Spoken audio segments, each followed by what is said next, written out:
nouveau vlog et on se trouve aujourd'hui en Slovénie. Non. Et on est arrivé en Croatie.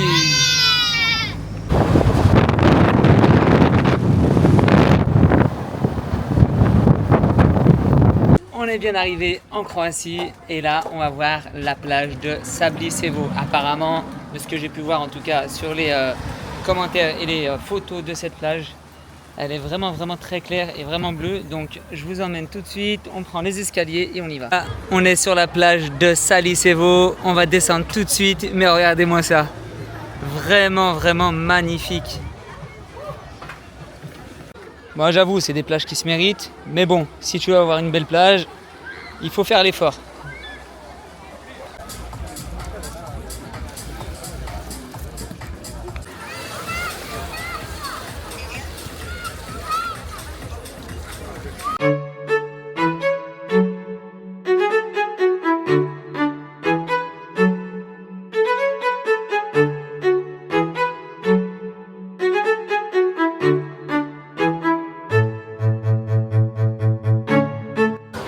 Ce soir, petite sortie et on se retrouve au centre de Rijeka en Croatie.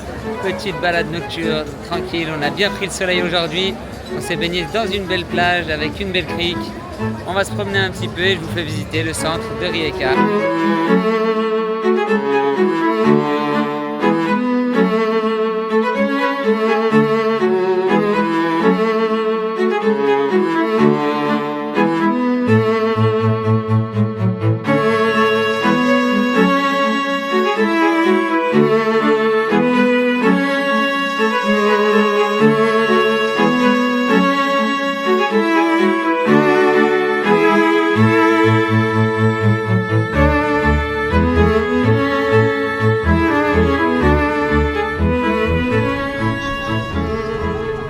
Là aujourd'hui on va sur l'île de Krk. L'île de Krk, plutôt l'île de Krk, c'est une île en Croatie donc qui relie le continent, qui est relié au continent par un pont qu'on voit juste ici, qu'on va vous montrer juste après. Donc normalement le pont, c'est un pont qui est passé, qui a été payant et qui est devenu gratuit il y a peu de temps.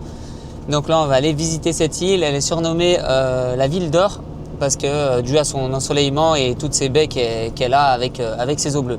Donc c'est parti, on y va. Nous voilà sur le pont qui relie le continent à l'île de Krk et on comprend tout de suite pourquoi il l'appelle l'île ensoleillée. Regardez-moi l'exposition que l'île a par rapport au soleil. Regardez comment le littoral est pentu. Donc il y a vraiment du soleil de partout sur l'île toute la journée. On est donc sur l'île de Krk du côté de la ville de Barča. Et là je vous montre sur la plage sur laquelle on est, donc c'est la plage de Barča. Et regardez-moi cette beauté incroyable.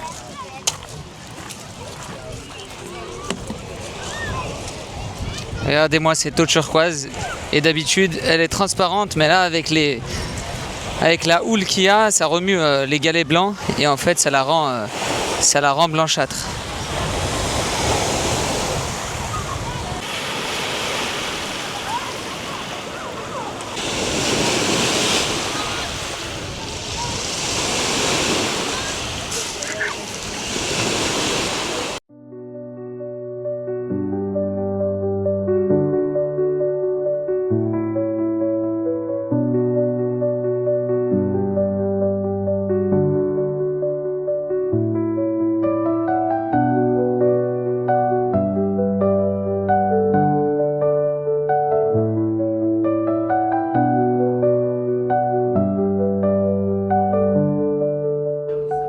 On est sur l'île de Krk et dans la ville de Barča. Donc là on fait un petit tour du soir. J'ai pas beaucoup de batterie, j'ai pas pensé à recharger la caméra, mais je vous fais visiter très rapidement en vidéo. 9h05 et c'est parti pour 2-3 petits travaux sur le van. Donc là j'ai toute mon évac à faire de mes eaux grises, donc c'est-à-dire les eaux de la douche et les eaux de l'évier. Donc c'est parti, on attaque tout ça. Tout ce que vous voyez pas, les coulisses de la van life, c'est ici. Donc tous les jours ou tous les 2 jours, il faut remplir de l'eau, donc trouver un point où il y a de l'eau.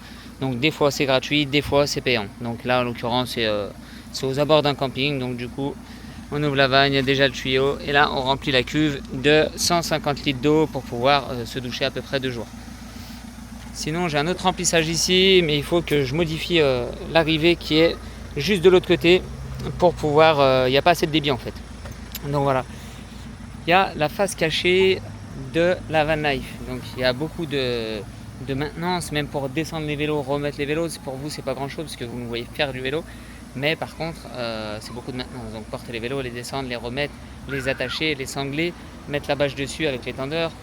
Voilà, c'est vraiment pas mal de maintenance pour aller chercher les jouets des petits. Donc c'est sur le toit ici dans les malles. Donc il y a pas mal de maintenance qu'il faut prendre en compte. Donc du coup qui prend beaucoup de temps. Des fois c'est pas très avantageux de descendre les vélos, c'est mieux d'y aller à pied. Donc voilà, mais par contre c'est très intéressant d'avoir les vélos parce que comme la dernière fois on était à 4 km du centre-ville, on y a fait en vélo, c'est passé crème. Donc tu fais du vélo, tu profites, tu vois vraiment le paysage quand tu es à vélo et tu peux parcourir plus de distance. Il est 19h et ça fait 5 heures que je suis dessus, le fourgon. J'ai eu un problème de batterie, la batterie annexe, donc c'est la batterie qui nous sert pour les lumières, pour la douche, pour tout ça à l'arrière. Donc on a racheté une batterie, mais le souci c'est qu'elle ne charge pas avec les panneaux. Donc ça fait 5 heures que je suis dessus, je vais aller me baigner, je vous montre où on est, je suis KO. Bon voilà le spot, on est ici et là on a la rivière juste en bas. Donc on va aller taper un cassé parce que franchement j'ai eu chaud toute l'après-midi, mais regardez-moi ce décor, regardez-moi ça.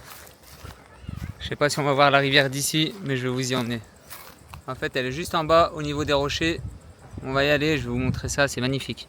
Voilà, du coup on est descendu, il y a plein d'enfants qui sont en train de jouer. Et là je vous montre la rivière qui est là, franchement, elle est magnifique. Les petits ils sont baignés, elle était froide l'eau ou pas? Non, ça va? Regardez-moi ça, c'est pas magnifique? Et là, tu as la rivière qui passe tout le long. L'eau, elle est propre. Et c'est magnifique. Regardez-moi cette vue. Petit réveil à Zadar, toujours en Croatie. Et derrière moi, je vous montre l'église Saint-Donat. Donc, c'est l'église la plus grande circulaire de son époque, en tout cas, qui date du 9e siècle. Je vais vous montrer ça en vidéo. Je vous fais le tour tout de suite.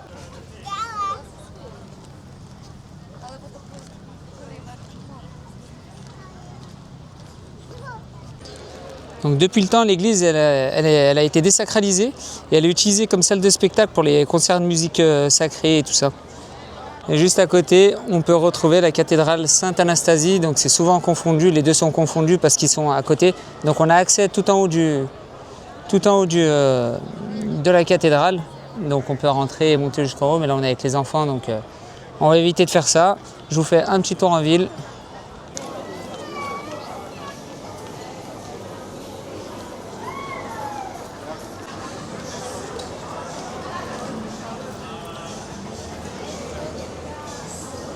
Et ici, ils ont grave des belles places, mais tout le long de la Croatie, on n'a pas vu beaucoup de Français. Ça nous arrange, je ne vais pas vous mentir. Mais cette ville-là, il n'y a que des Français. Enfin, que des Français, beaucoup de Français. Donc, je ne comprends pas le pourquoi du comment. En tout cas, la ville, elle ne donnait pas trop envie par son nom, mais vraiment stylée. Franchement, vraiment jolie. On va voir les plages. On a trouvé un bon spot normalement pour ce soir, au bord de mer, en bord de mer. Donc, on va voir ça.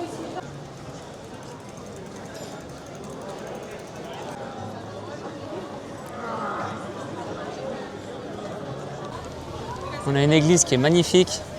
On va voir si elle est ouverte et on va rentrer dedans. Je vais vous montrer les églises qu'ils ont. Elles sont majestueuses. Vraiment, vraiment beau.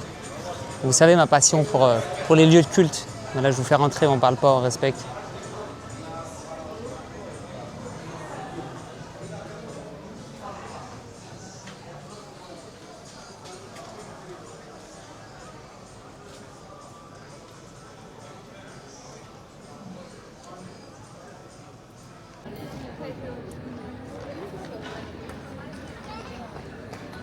Là, on a ce qu'on appelle la tour des capitaines. Et on a à côté toutes les fortifications qui entourent la ville de Zadar. Donc là, on est à l'opposé d'où on était tout à l'heure. Et les murs sont encore intacts. Hein. Donc ils entourent toute la ville.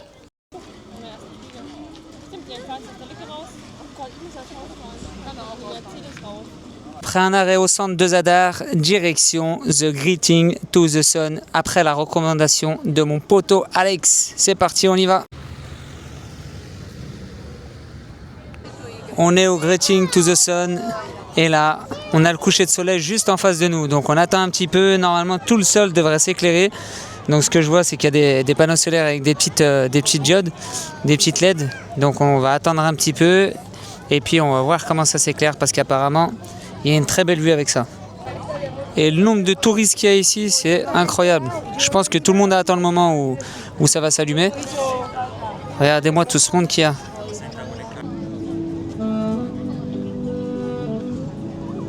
Bon les gars, je vais vous filmer la place avec le drone et pour ça, je vous parle de mon matos. Donc j'ai le drone G Mini 4 Pro, donc qui est juste ici avec sa télécommande RC, donc il y a l'écran dessus.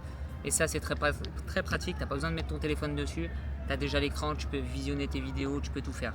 Bien que si tu n'as pas cette télécommande sur ton téléphone avec l'application, tu peux tout faire.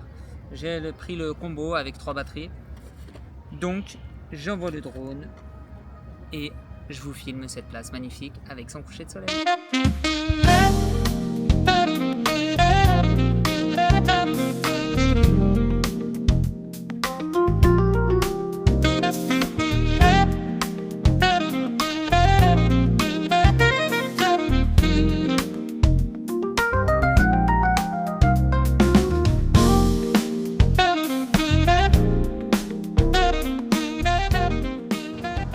Bon, vraiment blindé de monde sur la place, donc ce qu'on fait, direction le fourgon et on va chercher un petit spot tranquille, normalement au bord de la plage ce soir.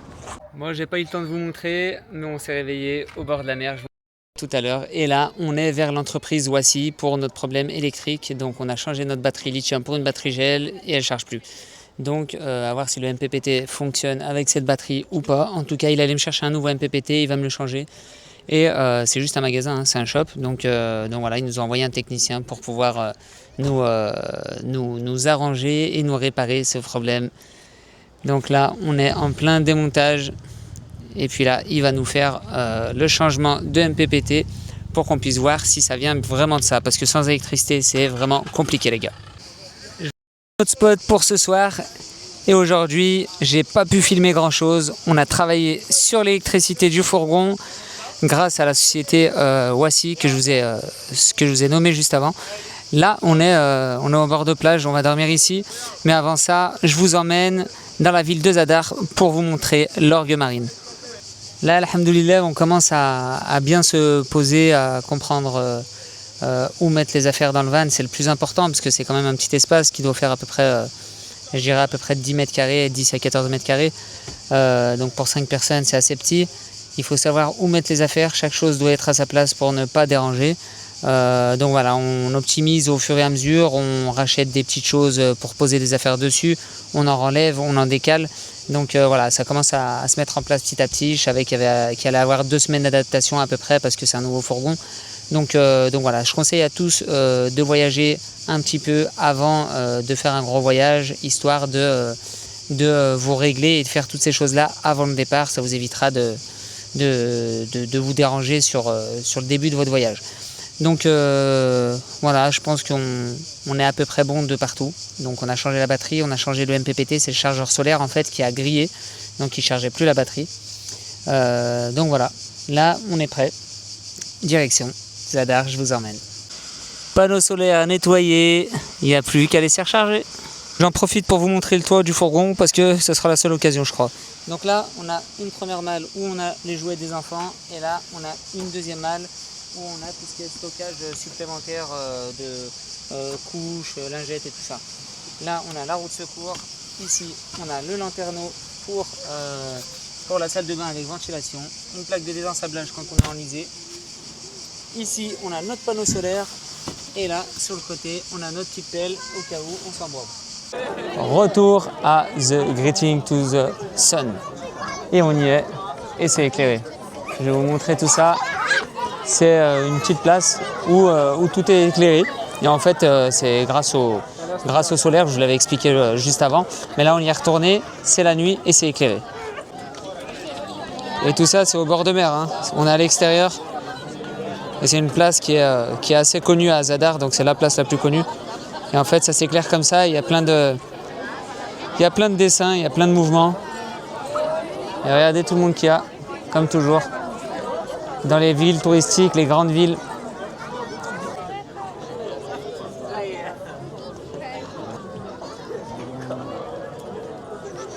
Là, je vous emmène écouter l'Orgue des Mers, qui est une œuvre d'art construite en 2005 et située dans la ville de Zadar, en Croatie. Donc, elle lie architecture et musique et elle est conçue par Nikola Bašić. Elle est composée de tubes polyuréthane, elle est située sous le sol et ce qui produit ces sons quand l'eau est emmenée dans ces tubes-là. Je vous laisse écouter ça. Là, on est au bord de mer, hein. On est sur l'eau. Écoutez-moi ces bruits.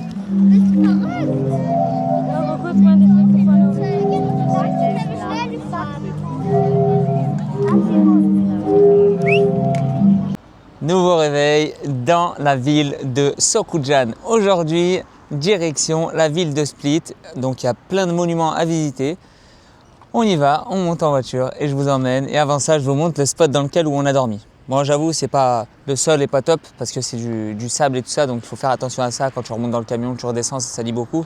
Par contre, nous on rentre pieds nus, donc il n'y a pas de problème pour ça. Mais je vous montre le spot où on a dormi, ça en vaut le détour.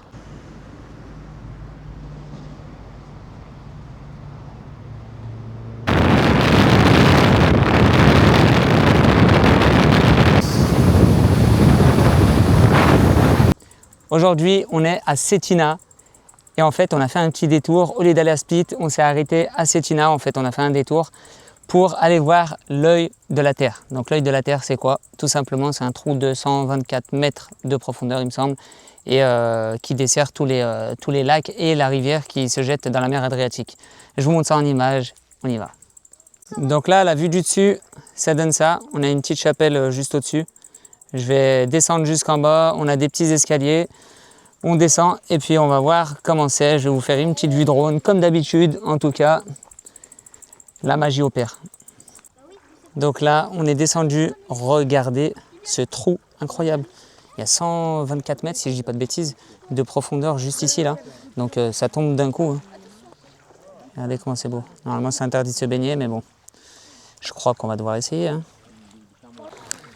L'eau, elle est gelée, les frères. Elle est à peu près à 4 degrés de ce que j'ai pu lire. Elle est vraiment, vraiment, vraiment froide. Elle est anesthésiante. Et puis, donc, c'est interdit à la baignade, hein. Tu peux mettre tes pieds. Et encore, normalement, c'est interdit, mais regardez-moi ce trou majestueux. Bon, j'ai volé la caméra de papa.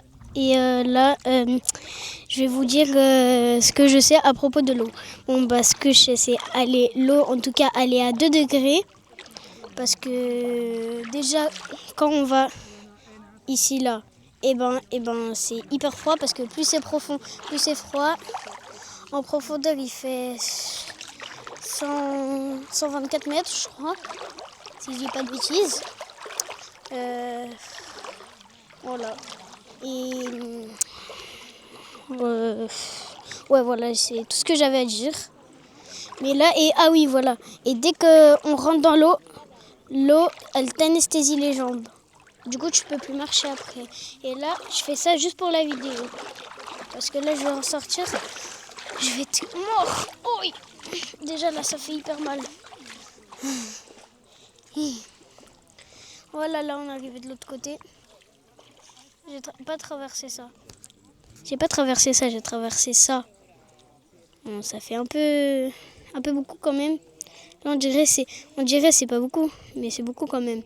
Là, on dirait vraiment que c'est pas froid, mais ici c'est grave froid.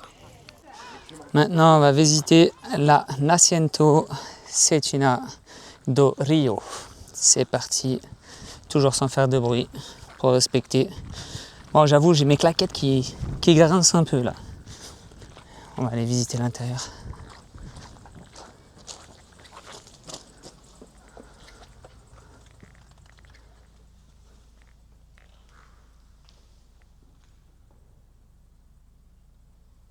Et dire qu'elle a plus de 1000 ans, incroyable l'état de conservation ou de rénovation. Regardez-moi ça avec la pierre blanche, pierre grise blanche quoi. Elle est magnifique. Regardez le travail qui est effectué sur les pierres, tout le quadrillage, tout fait à la main.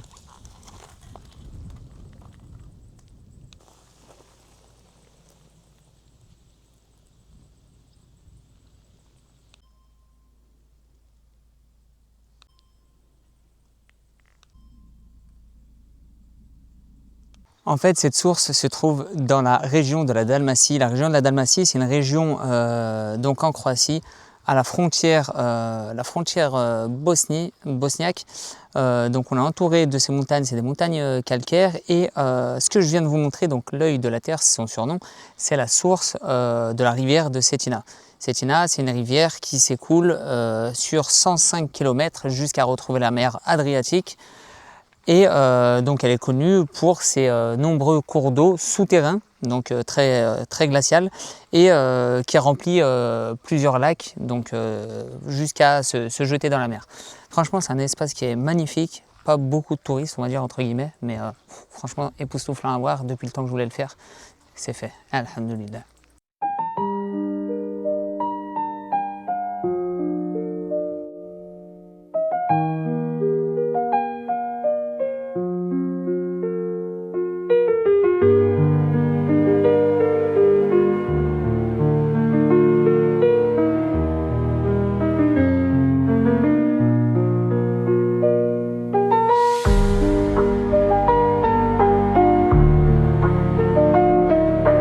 Changement de plan, on a décidé de passer la frontière.